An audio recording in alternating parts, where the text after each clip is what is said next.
என்பது ஒரு அற்புத கலை. அது தோன்றிய இடம் நம் தமிழ்நாடு தான். அதை முறையாக பயின்றால் நோய் இல்லாமல் வாழலாம் என்கிறார் ஆசன ஆண்டிப்பன் அவர்கள். நம் இடையிலை வா நிகழ்ச்சியின் முதல் பகுதியாக வரவிருப்பது நலமுடன் வாழ்.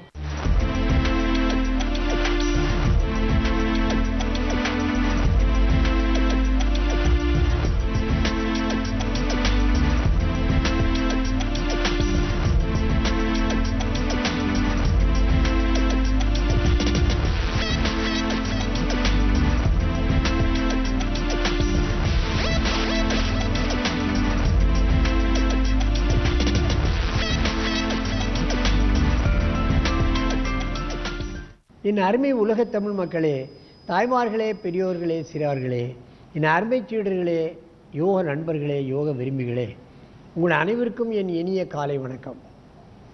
கலைஞர் தொலைக்காட்சி நிகழ்ச்சியில் நலமுடன் வாழ என்னும் பிரிவில் யோகாசனத்திற்கு மிக முக்கியத்துவம் கொடுத்திருப்பதை நீங்கள் அறிவீர்கள். அதிகாலை வேளையில் நாம் எல்லோரும் நல்ல காரியங்களை செய்வதற்கு அதிகாலையில் தான் தேர்ந்தெடுக்கிறோம். கோவிலுக்கு போகிறோம், கல்யாண விசேஷங்கள் காலையில் நடைபெறுகிறது, அலுவலகத்துக்கு காலையில் செல்கிறோம், பள்ளிக்கூடத்துக்கு காலையிலே செல்கிறோம். இன்ன பிற நல்ல காரியங்களுக்கெல்லாம் அதிகாலை வேளையை தாம் தேர்ந்தெடுத்திருக்கின்றோம்.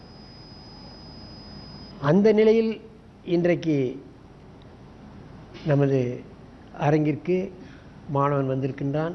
அவன் இப்பொழுது ஒரு அற்புதமான ஆசனத்தை செய்யப் போகின்றான். என் அருமை மாணவனே, நீ இப்பொழுது பத்மாசனத்தில் கையை பின்னால் கோர்த்து கொண்டு கையை பின்னாலே கோர்த்துக்கொள்.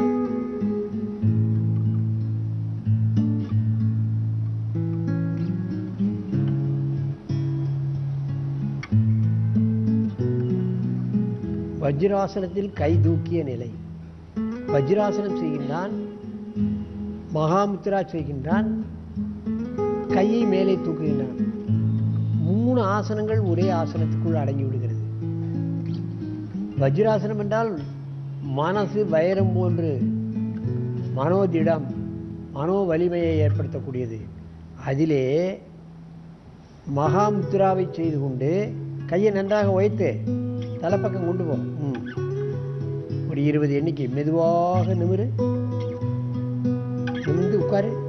மீண்டும் கையை பின்னால் கோரும். முதல்ல ஒவ்வொரு ஸ்டெப்பாக வரணும். 20 எண்ணிக்கை. சாதாரண மூச்சு. வயிறு அமுங்கப்படுகிறது. தரையை தொடப்படுகின்ற காரணத்தினால், வயிறு அமுகுகின்ற காரணத்தினால் ஜீரண கருவிகள் சரியாக இயங்கப்படும். ஜீரண சக்திக்கு முக்கியமான ஆசனம் மகாமுத்ரா.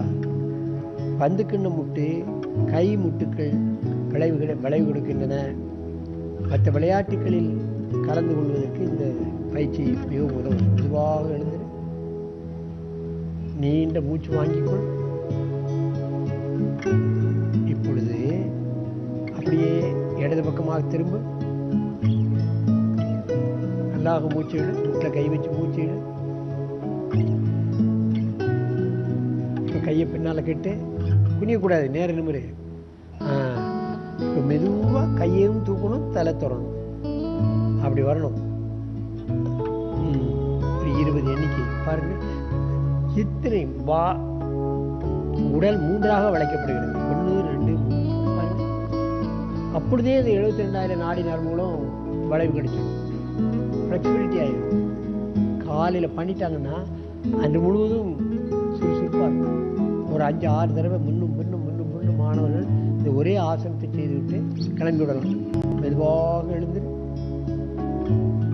நன்றாக மூச்சை வாங்கிக்கொள்.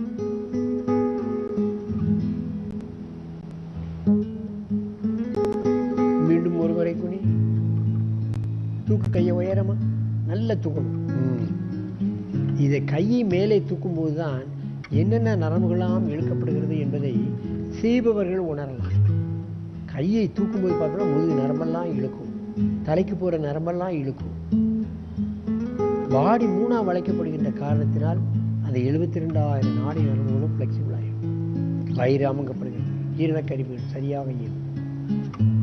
மெதுவாக எழுந்து நீண்ட கையை முன்னால் வச்சு மூச்சு எடுக்கணும். அப்படியே பக்கமாக திரும்ப மெதுவாக குனியணும். குனி கையை அப்படியே நேரத்தில் கை உயர்த்தணும். வைத்து கையை என் அருமை பெரியோர்களே, தாய்மார்களே, நீங்கள் இவைகளெல்லாம் சின்ன சின்ன ஆசனம் எந்த வயசிலும் பண்ணலாம். வயோதிகர்கள் கூட இந்த ஆசனத்தை செய்தால் அந்த வயோதிகத்தன்மை தள்ளி போடப்படும். முடியாது, மச்சுப்படி ஏற முடியாது, நடக்க முடியாதவங்களெல்லாம் இதை பண்ணால் மச்சுப்படி ஏறலாம், நடக்கலாம். இவைகளெல்லாம் அந்த உறுப்புகள், முட்டு, ஜாயிண்ட்ஸு, வந்துக்கின்ற முட்டு, இவைகளெல்லாம் இழக்கம் கொடுக்கின்ற காரணத்தினால் நன்றாக நடக்கக்கூடிய தன்மை வந்துடும். கம்பு வைத்து எடுத்தவர்கள் கூட கம்பை தூர போட்டலாம். அந்த அளவுக்கு இந்த ஆசனம் வலிமையை தரக்கூடியது. வயோதிகர்களுக்கு மெதுவாக எழுந்து நன்றாக மூச்சு எடுத்து இழுமூச்சு அப்படி திரும்பி பத்மாசனத்தில் உட்காரு, திரும்ப திரும்ப. என் அருமை பெரியோர்களே, தாய்மார்களே, இவைகளெல்லாம் சின்ன சின்ன எளிமையான ஆசனங்கள். எளிமையான ஆசனங்களிலும் அதிகப்படியான பலம் தரக்கூடிய ஆசனங்கள்.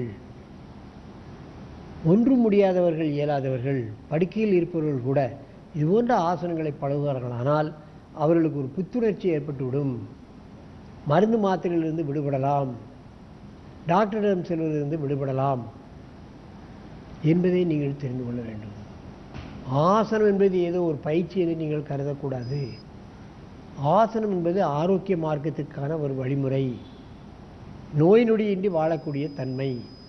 ஆகவே இதனை புரிந்து கொண்டு நீங்கள் இது போன்ற ஆசனங்களை எந்த வயதினரும் ஆண் பெண் வித்தியாசம் இல்லாமல், மத வேறுபாடுகள் இல்லாமல் நீங்கள் பழவீர்களானால் இன்னும் என்றும் ஆரோக்கியமாக நெடிது இனிது வாழ்வதற்கான வழிமுறைகள் உங்களுக்கு கிடைக்கும் என்று கூறி உங்களிடமிருந்து விடைபெறுவது ஆசனா ஆண்டியப்பன். வணக்கம்.